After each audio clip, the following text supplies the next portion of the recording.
Morning সবাইকে। আমি চলে এসেছি দেখো তোমাদের সাথে নতুন একটা ভিডিও শেয়ার করতে। আর দেখো আমাদের গাছে প্রচুর লেবু হয়েছে। এখন সকাল 9টা মতো বাজে, আর আমি লেবু গাছতলায় এসেছিলাম দুটো লেবু নিতে। আর দেখো এগুলো কী লেবু বলো তো, তোমরা কি লেবু চেনো? এই লেবুগুলো কী লেবু?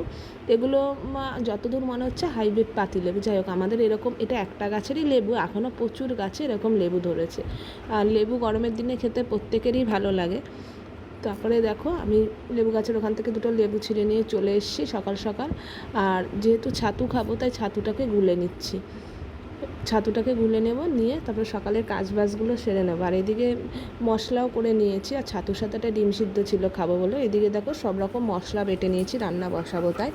আর এদিকে ফলগুলো কেটে রেখেছি, গাছে সবেমাত্র আম পাকা আরম্ভ হয়েছে, তাই আম, মোসাম্বি, লেবু আর শশা কেটে রেখেছি। দেন দেখো আমি ছাতুটা খাবো বলে নিয়ে বসেছি, আর তার সাথে একটা ডিম সিদ্ধ খাবো। এটাই আজকে আমার সকালবেলার টিফিন। তা ছাতুটাকে তো আগেই গুলে রেখেছিলাম, খেয়ে নেবো, নিয়ে তারপরে কাজ করব।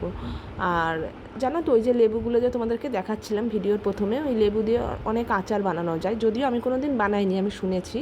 তোমরা কে কীরকম লেবুর আচার বানিয়েছো অবশ্যই কমেন্ট করে জানাবার। এদিকে দেখো ভেন্ডি আলুটা নিয়ে নিয়েছি, এটা ভেন্ডি আলু দিয়ে পোস্ত হবে। এদিকে দেখো কড়াইতে মোটামুটি হয়ে এসছে, আর একটুখানি হলেই নামিয়ে নেব। আর ওইদিকে হচ্ছে গিয়ে ভেন্ডি আলু পোস্ত, এখন গরমের দিনে ভেন্ডিটা সচরাচর সবার বাড়িতেই থাকে। এদিকে দেখো ভেন্ডি আলু পোস্তটা মোটামুটি রেডি হয়ে গেছে। আর একটা কড়াইতে পটল ভাজা বসিয়ে দিয়েছি, পটল ভাজা হবে। আর প্রেশারে ডাল সিদ্ধ করতে বসিয়েছি, মানে শর্টকাট আর কি। তারপরে দেখো আমরা দুপুরে লাঞ্চ সেরে নেব। লাঞ্চ সেরে নিয়ে অপেক্ষা করছিলাম, অনেক দিন ফুচকা খাবো মন চাইছিল। আর দেখো ফুচকা কাকুও এসে গেছে।